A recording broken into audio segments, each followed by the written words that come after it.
Scorpio 25, an X-ray.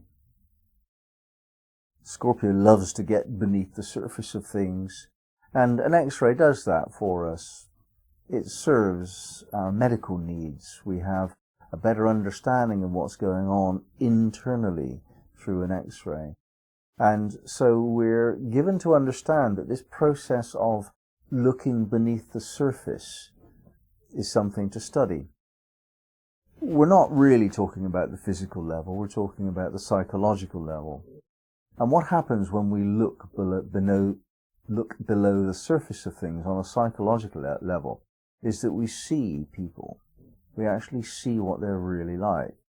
And whereas they might come across with an air of confidence and joie de vivre and so on, somehow you understand that that's false.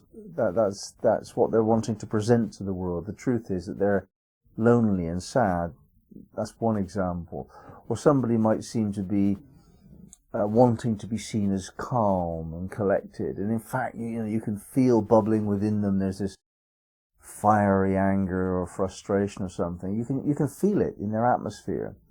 And so we're talking about this ability that each of us has to look more deeply into a person and to read into that person what is going on. Now, one of the problems when we do this is that we tend to see what we are. We project who we are into our mode of perception. How we see things, what we see, says much, much more about us, who we are, than the object of our perception. And this is because perception is the interface that we have between our internal experience and the external phenomena of the world. Perception's the gateway between those two things. And so one could say, actually, that what we perceive is the only reality that we will ever know, of course. Therefore, taking care of your perception is rather more important, actually, than changing your circumstances or taking care of your circumstances.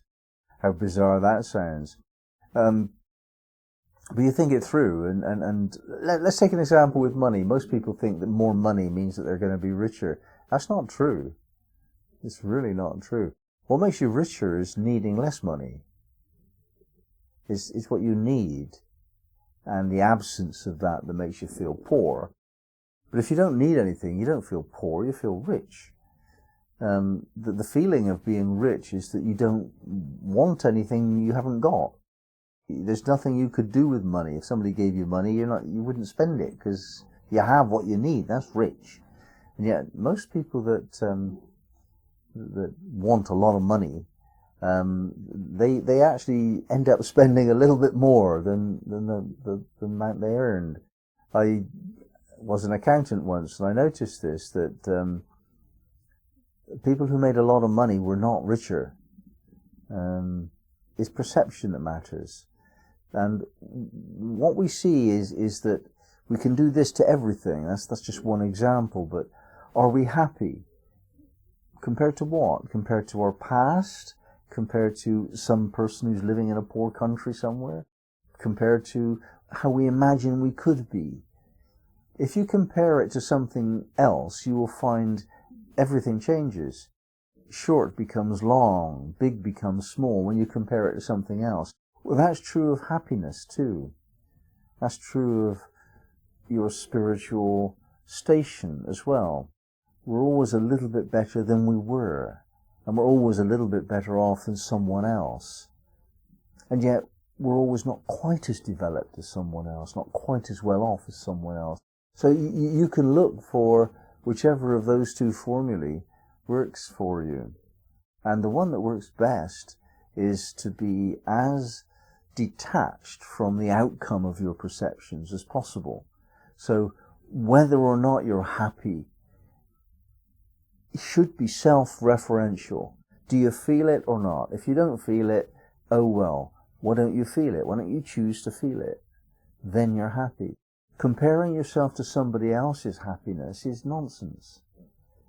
You're putting your authority on someone else when you do that.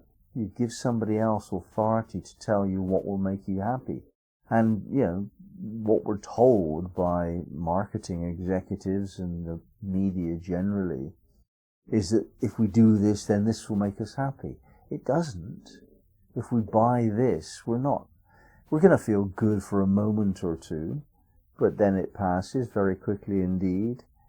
If we get a promotion at work and we feel so excited by the extra kudos and the extra money, how long does that last? It's even the same with many, in fact, most relationships. The honeymoon period wears off and you think, oh, okay, this is all right, maybe, but it was all right before as well. Whether you're happy with a promotion or a relationship or more money, it's who you are that turns these things into happy events or sad events, whatever events turn up. It's who you are is an interpretation of them. So the best thing to do is to make yourself calm and detached and happy with just being alive. And then the occurrences that come and go have no real profound effect upon you. Now, as we explore things and we look under the surface of life, what is revealed is who we are. What do we choose to explore? We're bound to explore something.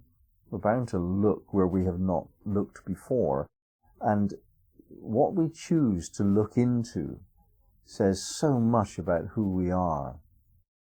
The pursuit of knowledge is not something which ends. There is no end to knowledge, and so there's no end to our journey towards greater knowledge. So the act of pursuing knowledge itself is not especially important. We have no real choice. It is what we pursue in the way of knowledge and how we pursue it that really matters. Now, in a rather mystical and difficult to explain way, knowledge has its own magnetism. In other words, it's alive. It has its own life force. And as we interact with it, then it's like any other relationship in one sense, is that we start to resonate with that magnetism.